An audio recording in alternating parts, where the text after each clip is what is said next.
স্ত্রীকে অন্তঃসত্ত্বা করতে পাশের বাড়ির প্রতিবেশীকে ভাড়া করলেন স্বামী। RTV news. মানে ঘটনা কিন্তু একটা দাদু ঘটছে। তো ঘটনাটা কি আমি বিস্তারিত কইতেছি, সেটা হলো ফ্রান্সের এই ঘটনাটা ঘটছে।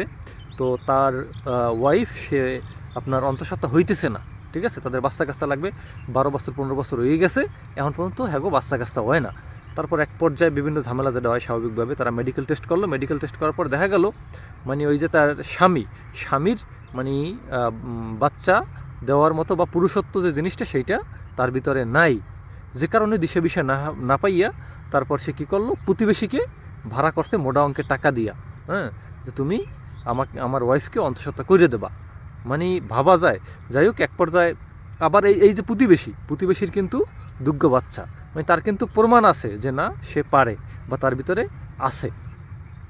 যাই হোক, এরপরে অনেক দিন যাবৎ চলতেছে ওস্তাগফিরুল্লাহ, এরকম করতে করতে তারা 71 বার, মানে সপ্তাহে 3 দিন, হ্যাঁ, এরকম করতো, মেলামেশা করতো। এরপরে আবার ওস্তাগফিরুল্লাহ বললাম, এরকম করে 71 বার হয়েছে, কিন্তু তাদের সে বাচ্চা হইতেছে না, অন্তঃসত্ত্বা হইতেছে না তার স্ত্রী। তখন এই বিষয়টা নিয়ে ব্যাপক ঝামেলা চলতেছে। এ কইতেছে আমার টাকা তুমি ফেরত দাও। এরপর ওই লোক কইতেছে যে আসলে ভাই আমার 2টা বাচ্চা, সমস্যা তোমার বউর মধ্যে, আমি টাকা কেন ফেরত দেবো। এগুলো নিয়ে ব্যাপক ঝামেলা। এরপর হইলো আদালতে মামলা, ওই লোক মামলা করছে টাকা ফেরত নেওয়ার জন্য। এরপরে মেডিকেল টেস্ট করানো হইলো ওই প্রতিবেশীকে।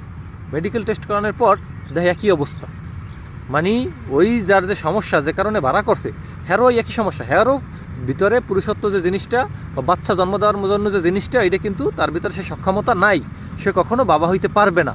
তাহলে তার ওই 2 সন্তান কমিয়ে দাইল।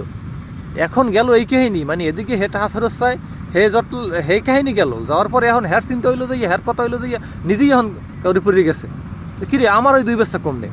যাকে এক পর্যায়ে তার প্রতিবেশী তার বউরে চাপ দিল যে আমার এই 2 বস্তা কোথা থেকে আসলো। এক পর্যায়ে বাধ্য হইয়া তার বউ বললো যে অনেকবার তুমি মানে অনেক বছর হয়ে গেছে ট্রাই করছো বা দেখছি হয় না, এরপরে আমি আরেকজনের কাছ থেকে বাচ্চা নিছি, কারণ আমাদের সংসারে বাচ্চা প্রয়োজন এই জন্য। মানে ভাই, এই কাহিনীটা দেখে তাও আবার RTV নিউজ করছে, ঘটনা ফ্রান্সের। মানে এই বিষয়টা এক পর্যায়ে আমার মনে হয় একদিন কোনো কারণে আমি গল্পে শুনছিলাম, আজকে বাস্তবে এই জিনিসটা দেখলাম।